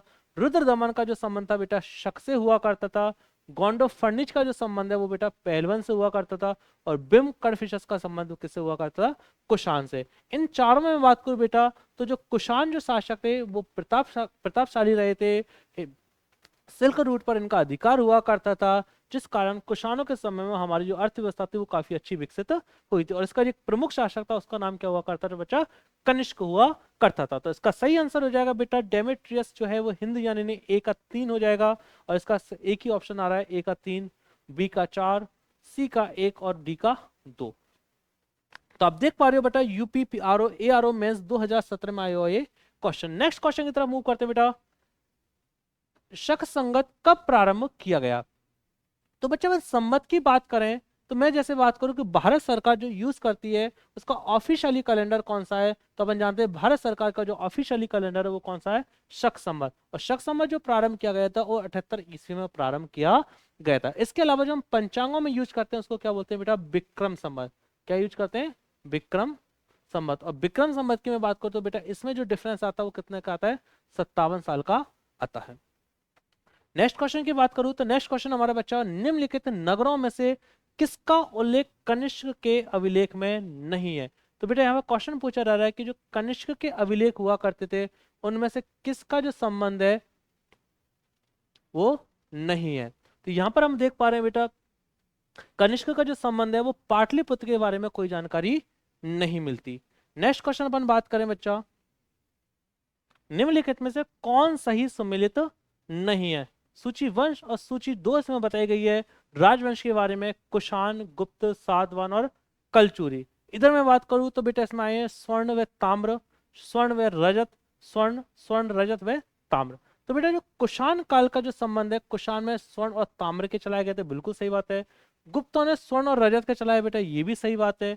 सातवाहनों ने क्या स्वर्ण के चलाए? तो बेटा सातवाहनों ने स्वर्ण के नहीं चलाए थे, उन्होंने चांदी यानी रजत और ताम्र के उन्होंने चलाए थे। और कलचूरी स्वर्ण रजत ताम्र, तो इसका सही आंसर हो जाएगा बेटा सातवाहन। सातवाहनों ने इस प्रकार के सिक्के यूज नहीं किए। नेक्स्ट क्वेश्चन की तरफ मूव करते हैं बच्चा। नेक्स्ट क्वेश्चन हमारा, निम्नलिखित शासकों में से किसके लिए एका ब्राह्मण शब्द प्रयुक्त हुआ है? क्या पुष्यमित्र सिंह, खारवेल, गौतमी पुत्र सातकर्णी और सुशर्मन? तो हम जानते हैं बेटा एका ब्राह्मण जो शब्द का उपयोग हुआ है वो गौतमी पुत्र सातकर्णी के लिए यूज हुआ है। गौतमी पुत्र सातकर्णी की बात करूं तो बेटा इसका संबंध सातवाहन वंश से हुआ करता था। नेक्स्ट में बात करूं, नेक्स्ट क्वेश्चन आता है बेटा, नीचे दो वक्तव्य दिए गए हैं जिसमें से एक को अभिकथन व दूसरे को कारण कहा गया है। तो अभिकथन में आता है बेटा, सातवाहन काल में संस्कृत के साथ प्राकृत व अन्य लोक भाषाओं का विकास हुआ। कारण आता है बच्चा, सातवाहन राजाओं ने साहित्य रचना के लिए संस्कृत तथा अन्य लोक भाषाओं को अपनाया। तो यहाँ पर अपन देखते हैं बेटा सातवाहन काल में जो संस्कृत के साथ प्राकृत व लोक भाषाओं का विकास हुआ, बिल्कुल सही बात है। सातवाहन राजाओं ने साहित्य रचना के लिए संस्कृत तथा अन्य लोक भाषाओं को अपनाया, ये भी बिल्कुल सही है और इसका सही व्याख्या भी कर रहा है। तो इसका आंसर हो जाएगा बेटा ऑप्शन ए। नेक्स्ट क्वेश्चन की तरफ बात करते हैं बेटा। नेक्स्ट क्वेश्चन हमारा, निम्नलिखित में से कौन सा युग में सही सुमिलित नहीं है? तो अभिलेखों के बारे में बताया गया बेटा, नासिक, हाथी गुम्फा, भित्री और गिरनार। इधर शासक के बारे में बताया बेटा, गौतमी पुत्र, खारवेल, पुलकेशिन द्वितीय और रुद्रदमन प्रथम। तो नासिक का जो संबंध है बेटा गौतमी पुत्र से बिल्कुल सही है। हाथी गुम्फा का संबंध खारवेल से बिल्कुल सही है। भीतरी जो अभिलेख है इसका संबंध पुलकेशिन द्वितीय से नहीं है, इसका संबंध स्कंदगुप्त से है। किससे संबंध है? स्कंदगुप्त से इसका संबंध है। और गिरनार की मैं बात करूं तो गिरनार का संबंध रुद्रदमन प्रथम से। तो इसका सही आंसर हो जाएगा बेटा भीतरी स्तंभ। नेक्स्ट में बात करूं बेटा, नेक्स्ट क्वेश्चन हमारा, भारत का नेपोलियन किसे कहा जाता है? Very very important question. एक तो होता है बेटा भारत का सिकंदर किसे कहा जाता है और एक होता है भारत का नेपोलियन किसे कहा जाता है। नेपोलियन के बारे में बताया गया था नाशपति अब पक चुकी है। तो भारत के नेपोलियन की मैं बात करूं तो समुद्रगुप्त को भारत का नेपोलियन कहा जाता है, जबकि अलाउद्दीन खिलजी को भारत का सिकंदर कहा जाता है, क्योंकि उसने सिकंदर ए सानी की उपाधि ग्रहण की थी। दूसरी चीज में बात करूं बेटा, समुद्रगुप्त जो है, समुद्रगुप्त को ऐसा शासक था जिसको क्या गया, बीना बजाते हुए दिखाया गया। यानी सिक्कों पर क्या बजा रहा बेटा? बीना बजाते हुए उसको सिक्कों पर दर्शाया गया। इसको कविराज की उपाधि भी दी जाती है। चंद्रगुप्त द्वितीय की मैं बात करूं तो इसको विक्रमादित्य की उपाधि दी गई है। अशोक महान की मैं बात करूं तो अशोक महान को जो माना गया है वो शिलालेखों के लिए माना जाता है। और चंद्रगुप्त मौर्य के बारे में आप जानते हैं, मौर्य वंश का संस्थापक वो हुआ करता था, जिसके गुरु कौन थे? चाणक्य हुआ करते थे। नेक्स्ट में बात करूं बेटा, प्रथम गुप्त शासक जिसने परम भागवत की उपाधि धारण की थी। तो परम भागवत की उपाधि धारण करने वाला भी प्रथम गुप्त शासक कौन था बेटा? समुद्रगुप्त हुआ करता था।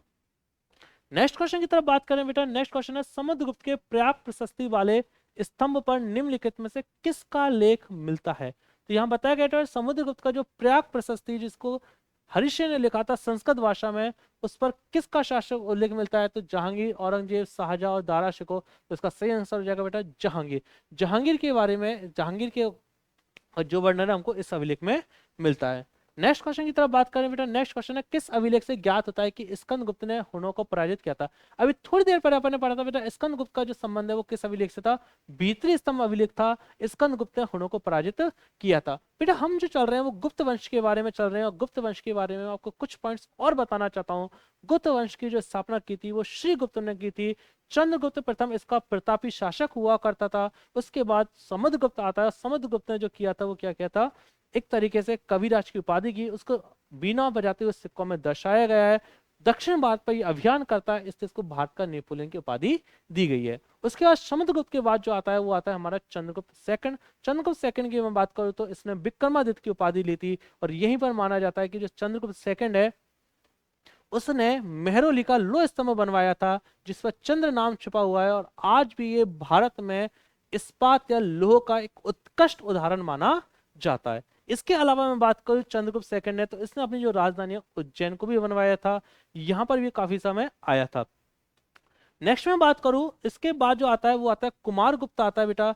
कुमारगुप्त ने एक इंपॉर्टेंट काम करवाया था जिसका नाम था नालंदा विश्वविद्यालय की स्थापना की थी। इसी समय में बात करूं बच्चा चंद्रगुप्त सेकंड के बारे में एक और याद करेंगे कि इस समय एक चीनी यात्री आया था जिसका नाम था फायन। क्या नाम था?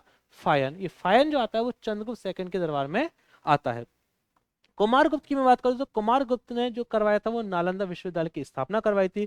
इसके बाद बेटा स्कंद गुप्त की अपन बात करते हैं। स्कंद गुप्त हुनों को पराजित किया था, और इसी गुप्त वंश में एक शासक आता है जिसका नाम था भानुगुप्त। और भानुगुप्त के समय ही हमको सती प्रथा का प्रथम साक्ष्य मिलता है, एरन अभिलेख में हमको मिलता है। इसी चीज में अपन बात करते हैं गुप्त वंश के बारे में, कि जो गुप्त वंश है धीरे धीरे सत्ता कमजोर होती चलेगी और ये गुप्त वंश का क्या हो गया? पतन हो गया था।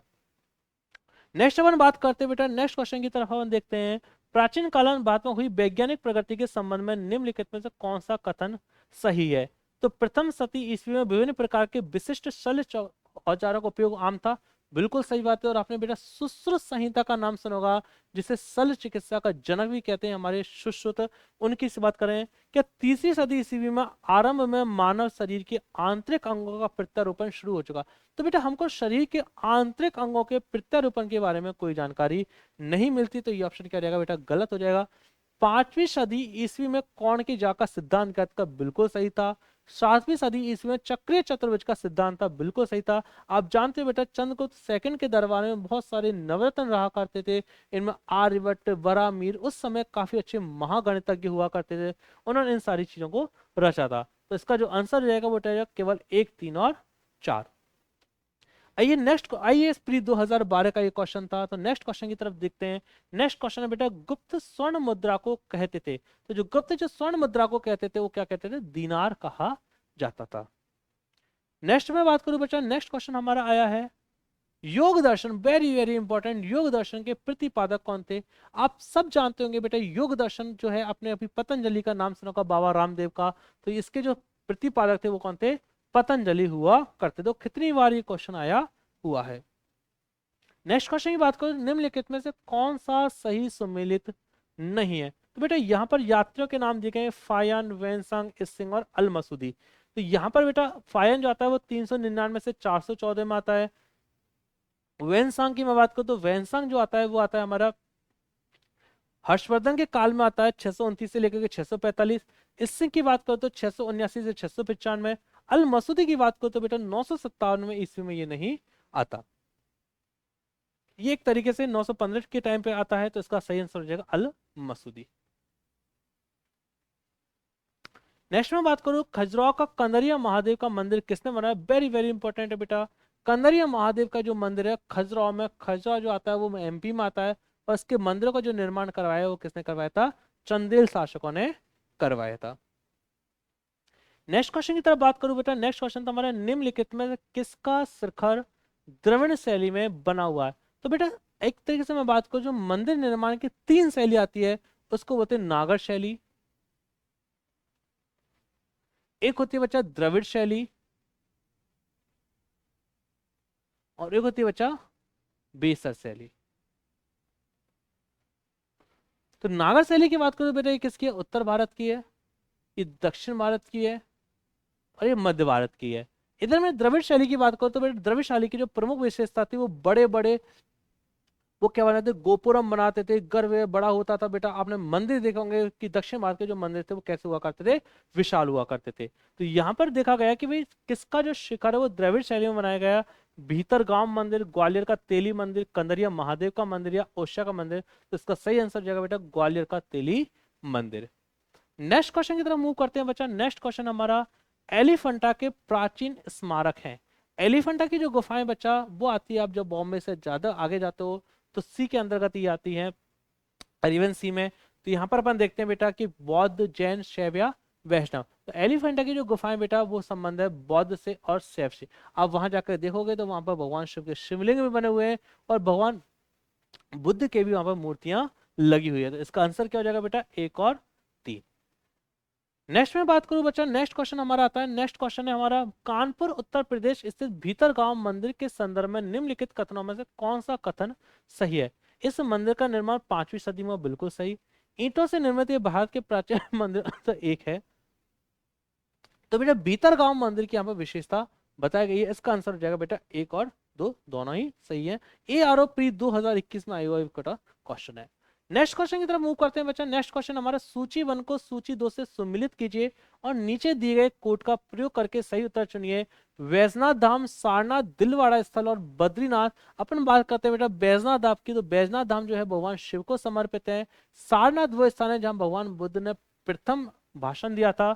दिलवाड़ा जो है वो जैन मंदिर है, और बद्रीनाथ आप जानते हो कहां पर है, विष्णु भगवान का मंदिर है, जो कि कहां पर है आपका उत्तराखंड में, 4 धामों में शामिल होता है। तो इसका सही आंसर हो जाएगा बेटा एक का 2, एक ही ऑप्शन है, 2 3 1 4, एकदम क्लियर है। नेक्स्ट क्वेश्चन की तरफ मूव करते हैं बेटा। नेक्स्ट क्वेश्चन हमारा, तंजौर का बृहदेश्वर मंदिर का निर्माण हुआ था किसके शासन काल में हुआ? वेरी वेरी इंपॉर्टेंट क्वेश्चन बेटा, कई बार ये क्वेश्चन पूछा जाता है कि जो तंजौर का बृहदेश्वर मंदिर है उसका निर्माण किसने करवाया था? तो तंजौर के बृहदेश्वर मंदिर का जो निर्माण करवाया था बेटा, राजराज प्रथम ने करवाया था। नेक्स्ट में बात करूं, निम्नलिखित में से कौन चोल प्रशासन की विशेषता? बेटा very very important question. Chola प्रशासन को लेकर के आपने अभी हाल ही में संदर्भों में एक घटना को और देखा होगा कि जो हमारी संसद भवन का नया उद्घाटन हुआ था, तो चोल साम्राज्य की जो परंपरा के उसके अनुसार सेंगोल दिया गया था, जो कि हमारे प्रधानमंत्री को दिया गया था सेंगोल। यही सेंगोल जो है वो सत्ता परिवर्तन का प्रतीक माना जाता था। यानी राजा जब अपने युवराज को सत्ता देता था तो क्या पकड़ाता था? सेंगोल पकड़ाता था। इस सेंगोल को न्यायिक दंड भी कहा, दंड कर भी कहा जाता था। एकदम क्लियर है। आगे अपन बात करते, चोल प्रशासन की जो प्रमुख विशेषता थी वो क्या थी? ग्राम प्रशासन की स्वायत्ता, यानी ग्राम प्रशासन के बारे में हमको चोल शासन के बारे में जानकारी मिलती है। नेक्स्ट में बात करूं बच्चा, नेक्स्ट क्वेश्चन हमारा, निम्नलिखित कथनों पर विचार किए। चोलों ने पांड्य तथा चेर शासकों को पराजित करके प्रायद्वीपीय भारत में प्रारंभिक मध्यकालीन समय में अपना प्रभुत्व स्थापित किया। बिल्कुल सही है बेटा। चोलों ने दक्षिण पूर्वी एशिया के शैलेंद्र साम्राज्य के विरुद्ध सैन्य चढ़ाई की तथा कुछ क्षेत्रों को जीता। दोनों ही ऑप्शन क्या बच्चा? सही है। आईएएस प्री 2003 में आया हुआ एक क्वेश्चन है बच्चा। नेक्स्ट क्वेश्चन की बात करें, शिव की दक्षिणामूर्ति प्रतिमा उन्हें किस रूप में प्रदर्शित करती है? शिक्षक, नृत्य करते हुए, विश्राम करते हुए, ध्यान मग्न। तो इसका आंसर सही हो जाएगा बेटा शिक्षक, यानी एक तरीके से शिक्षा देते हुए उनकी प्रतिमा नजर आती है। नेक्स्ट क्वेश्चन बात करूं बेटा, नटराज नृत्य के भगवान, अभी आपने देखा होगा हमारे यहाँ G20 का सम्मेलन हुआ था, वहां पर भी भगवान नटराज की मूर्ति लगाई गई थी। तो नटराज नृत्य के भगवान की मूर्ति के संदर्भ में निम्नलिखित में से कौन सा कथन सही है? यह मूर्ति नृत्य करते हुए 4 हाथों वाले शिव का प्रतिनिधित्व करती है। आपने जब नटराज की मूर्ति देखी तो उसमें 4 हाथ बने हुए हैं। अपने दाएं कान में वह एक पुरुष का कुंडल पहने हुए हैं और बाएं कान में एक महिला का।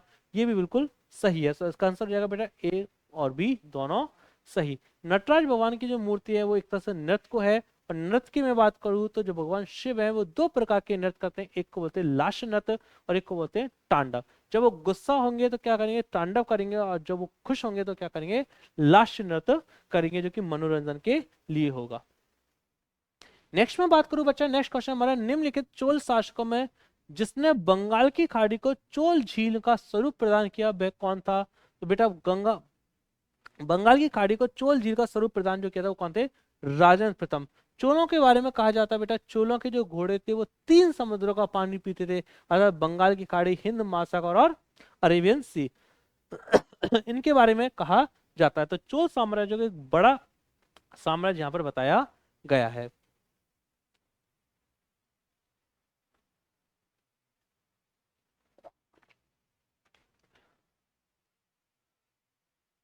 नेक्स्ट क्वेश्चन की बात करें बच्चा, नेक्स्ट क्वेश्चन आता है हमारा,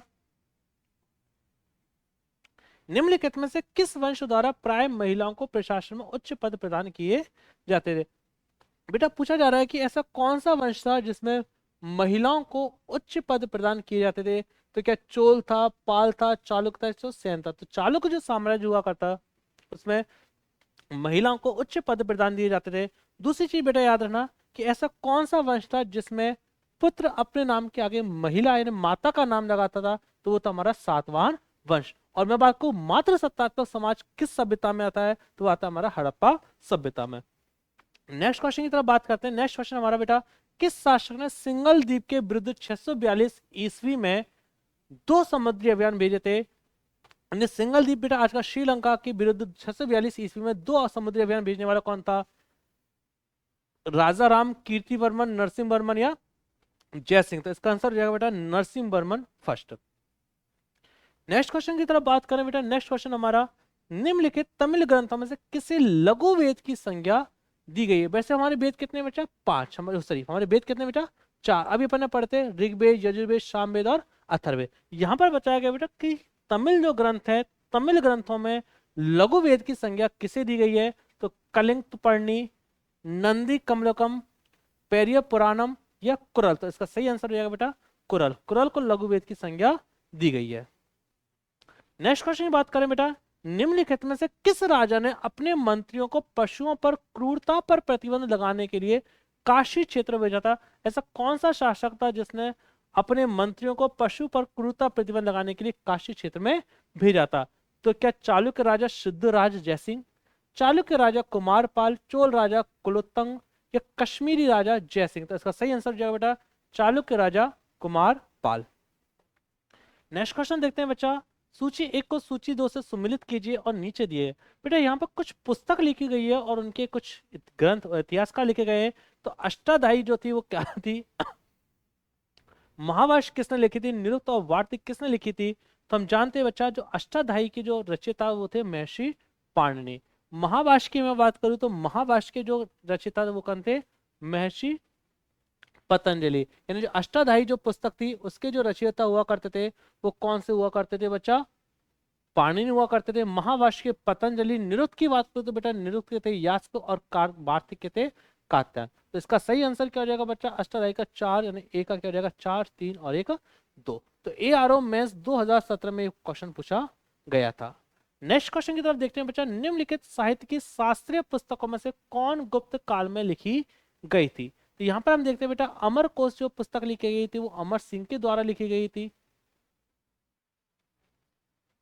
कामसूत्र जो कि महर्षि बास्त्यायन के द्वारा लिखी गई। मेघदूत जो थी वो कालिदास जी के द्वारा लिखी गई थी। और मुद्रा राक्षस की मैं बात करूं तो ये विशाखा दत्त के द्वारा लिखी गई थी। एकदम क्लियर बच्चा। तो यहाँ पर ये चारों पुस्तक जो है वो गुप्त काल में लिखी गई थी। इसका आंसर हो जाएगा बेटा 1, 2 और 3 और 4।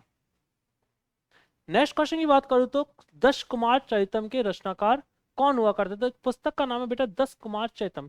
इसके रचनाकार जो हुआ करते थे वो कौन हुआ करते थे, दंडन हुआ करते थे। सूरदास, कालिदास, तुलसीदास, इनके बारे में आप सब जानते ही होंगे। नेक्स्ट क्वेश्चन की तरफ मूव करते हैं बच्चा, हर्ष ने निम्नलिखित में से किन रचनाओं का लेखन किया था। तो यहाँ पर हर्षवर्धन की कला के बारे में बताया क्या, प्रियदर्शिका, नागानंद, हर्षचरित, रत्नावली। तो आप सब जानते हैं बेटा प्रियदर्शिका, नागानंद और रत्नावली का जो लिखा था वो किसने लिखा था, हर्षवर्धन ने लिखा था। हर्षचरित हर्षवर्धन ने नहीं लिखा था। तो इसका आंसर हो जाएगा बेटा 1, 2 और 4। यूपी PRO ARO में आए हुए क्वेश्चन है बेटा।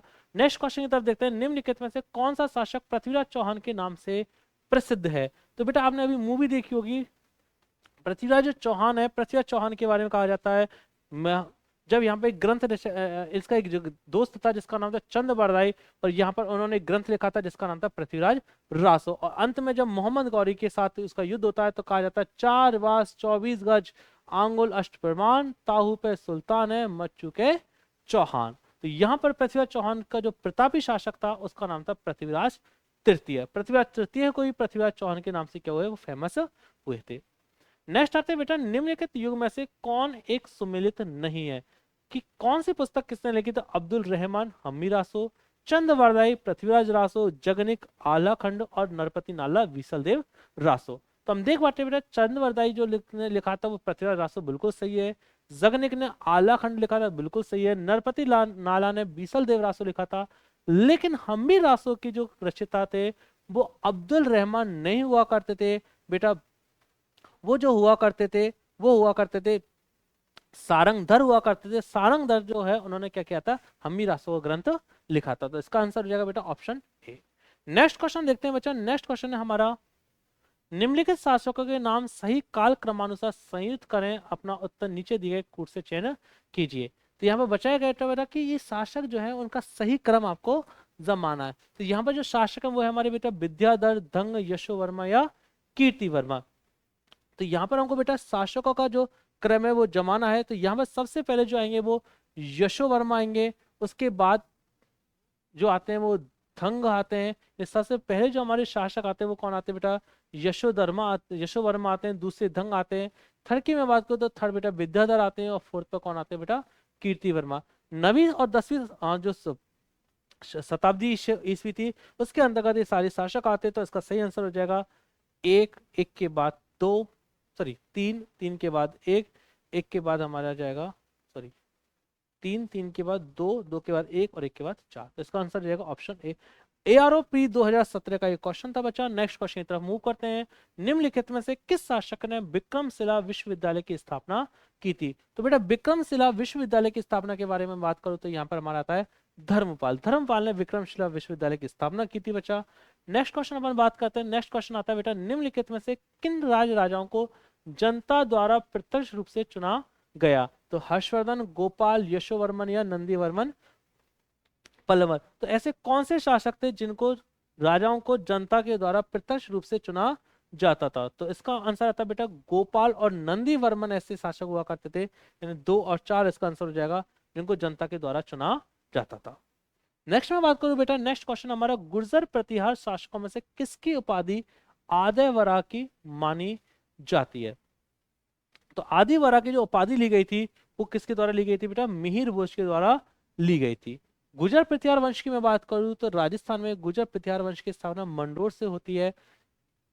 धीरे धीरे ये लोग आगे बढ़ते जा रहे हैं और अंत में कन्नौज पर ये अधिकार करते हैं। त्रिपक्षीय संघर्ष जो हुआ करता है जिसका नाम है पाल, प्रतिहार और राष्ट्रकूटों के अंतर्गत जो त्रिपक्षीय संघर्ष हुआ था इसमें उन्होंने क्या लिया था? भाग लिया था, जो कि कन्नौज को लेकर के हुआ था, जिसमें अंतिम विजय प्रतिहार हुए थे। नेक्स्ट में बात करूं,